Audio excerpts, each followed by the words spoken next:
It's your girl Lasia, and in this video we're going to be going over different things I wish I knew when I was in high school. So if you're interested, make sure you like, comment, and most importantly, subscribe. Let's get into it.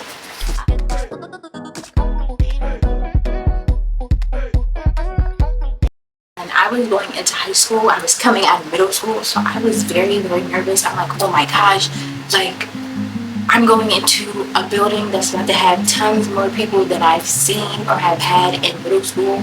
I'm going to be a little more free than I was in middle school now that I'm going into high school.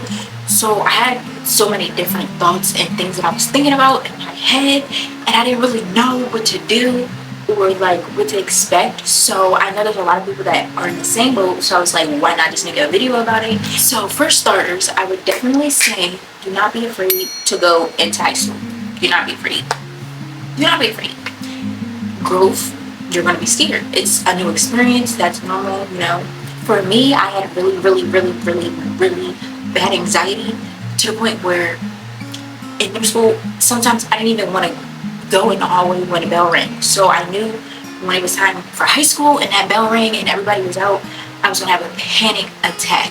AirPods or earbuds or like headphones, music was like my best friend. So when the time was to come for the period to change, I would put my earpods in and I would just jam out to my music until I got to my class, and then I would turn it off, put it away, and then just repeat until the day was over, just because it helped me relax and it put me in a calm mood instead of like overthinking because it was so many people. So if you have bad anxiety or you're super nervous, I would definitely say get some AirPods, put them in your ear, rock out.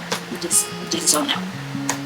Next, I would definitely say my number one tip out of everything that I'm about to tell you is be genuine to yourself. Be yourself. Do not try to act like anyone else or be like anyone else, because in the long run, you're just hurting yourself and you're not allowing yourself to grow properly because you want to follow other people and other trends. And I know it's a thing. It's a thing. I literally had to go through the same experience. But if you want to go through that, I say be yourself.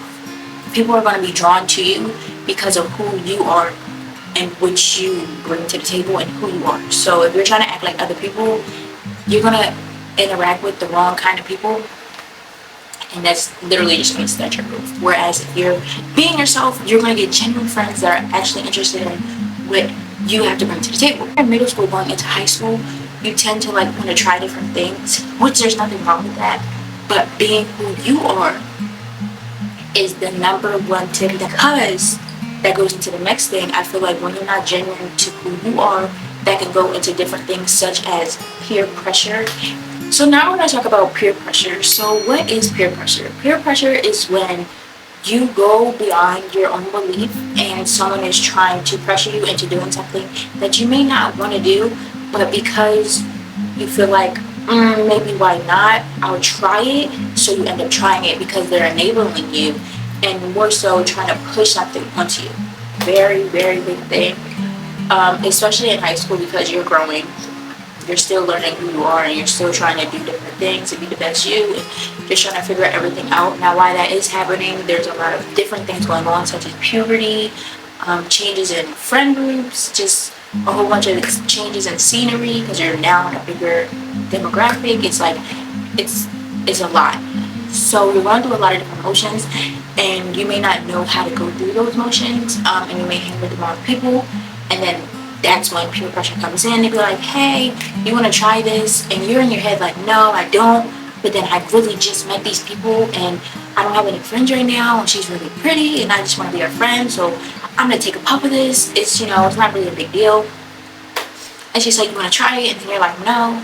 And then you're thinking in your head, she's like, come on, you should really try it. Like, it's not that bad, you know, if you don't like it. After this, you don't really have to do it. And you're like, okay. And then you're like, why not, you know? Then you end up doing it. That right there is peer pressure. She just peer pressures you into doing something because you insinuated and you said in the beginning you did not want to do it. But she said, come on, just pushing you, she's nagging you, so you're like, okay, why not, you know, you only live once, right? So boom, then you end up doing it. But you're not knowing that after that situation, you could end up potentially liking it or not liking it, and it could affect you in multiple ways. So say it's marijuana or something, right?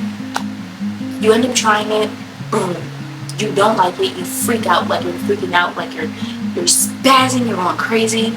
You literally just met this person.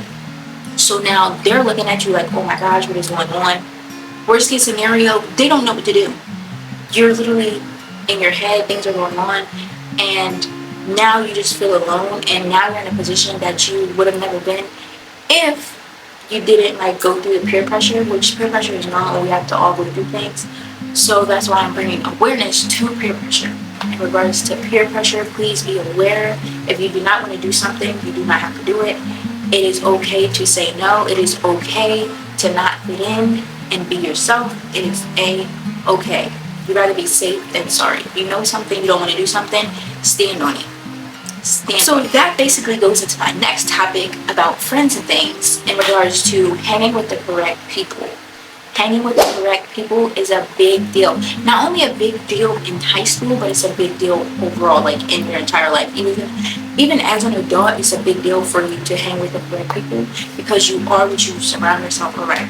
So if you're hanging around people that want to party or just not doing their schoolwork or just always like outside just doing different things and they're not really taking their life seriously, you don't want to hang around those people because that's literally going to rub off on you. If you're hanging around these people literally every single day, you're not going to be focused because they're not focused. If you're hanging around the correct people, people that want to go to study groups or people that want to do different things, talk about the future, hang out together. It's okay to hang out sometimes, but and do the right things. But if they want to do the wrong things and hang out all the time and just be disrespectful and not really take the education seriously, and those are your friends and you hang around them all the time, more than likely it's going to stunt your growth. So I definitely say pick your friends wisely. You are who you hang around. Again, that is very important. You are who you hang around. So if you hang around people that are doing negative things, that's eventually going to rub off on you one way or another. So hang around the correct people, make the correct decisions, do what you feel is right, you know right from wrong. Another tip I have, now this is in regards to academics. We've talked about a few things that have to do with peer pressure and friends and anxiety. And now this goes into education for your future. So a lot of people don't know, because I know I do not know, but in high school, majority of the high schools have dual enrollment, where you're able to take upper level classes, so that way when you do go to college, or if you decide to go to college, those credits count while you're in college, so you can actually graduate sooner. The span of time that you would graduate if you did not take those classes and have to do, 4 years to get your bachelor's. So I do recommend, if you're capable, if you're able, I would not say push yourself in a position that you don't feel like you're comfortable to do yet. You have 9th grade all the way up into, I believe, 11th grade to be able to join dual programs or upper level division classes. So it's not a rush as soon as you get into high school. It's just something to keep in mind if you are interested in going into college, because that will definitely help a lot. Definitely take those upper division classes because they will help you in the long run, as in college, and they will help you succeed. I can't stress this enough. We want to build a bond with your teachers, because if you build a bond with your teachers, they're going to be more likely to be okay with different things. So say, you had a rough week, you weren't able to do a homework, but you and your teacher, you guys communicate every day. You come in, you do what you're supposed to do. You guys talk, you have little chit chats, one-on-ones. More than likely, you and your teacher have a bond. So now you're able to get the help that you need. So she or he may be more lenient and be like, okay, it's okay, you didn't do this assignment, but the next assignment, you have to put it in on time. Whereas if you don't really talk to your teachers, or you're not really doing what you're supposed to do, your teacher's not going to be lenient on you. You're going to say, well, we all have responsibilities, and that's just what it is. You're going to have to turn it into this paperwork. Whereas if you actually communicate with your teachers and you build a bond with your teachers, a simple good morning, how are you doing, how was your vacation, little chit chats literally help. So I would definitely say join extracurricular activities. It will benefit you not only in high school but outside of high school. Again, if you decide to go to college, college recruiters actually can recruit you, and you literally can go to school for free. You can literally go to college for free if you're really good at that sport. So I would definitely say join extracurricular activities. Not only is that a benefit, but it's a benefit because it keeps you active, it keeps you doing, and being productive is very important in high school because it allows you into doing the wrong things. When you're not productive, you know, you have so much free time on your hand, you're just like, why not just go to the sport? You're like, I don't have nothing to do. But if you went and you played a sport, or you had band practice, or you did something, more than likely you made friends that are also into the same thing. You could go over to their house and practice. You go over to their house and practice basketball, you know, just do a whole lot of other things than thinking of, there's nothing to do, I'm not gonna party. So extracurricular activities, I stress that as well. Definitely join something. Get active. Be active. Be active. Bring me almost to the ending of my video, and my last final topic is figuring out what you want to do after high school. There is so many different options for you, whether you want to go to college, whether you want to start a business, whether you want to take a trade. There's so many different options for you outside of high school that you should be thinking about when you're in high school. When you're in high school, you're preparing for the future once you get out of schooling and being independent and being on your own.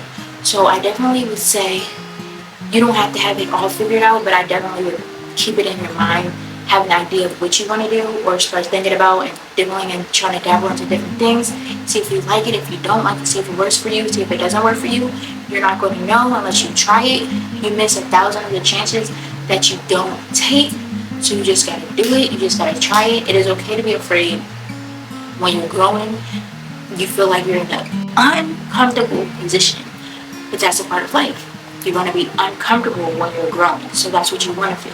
When you're feeling uncomfortable, but you're doing something good, that's a good feeling because you're getting out of your comfort zone. In order to grow, you have to get out of your comfort zone. Last but not least, make sure you like, comment, and most importantly, subscribe. See you guys in my next video.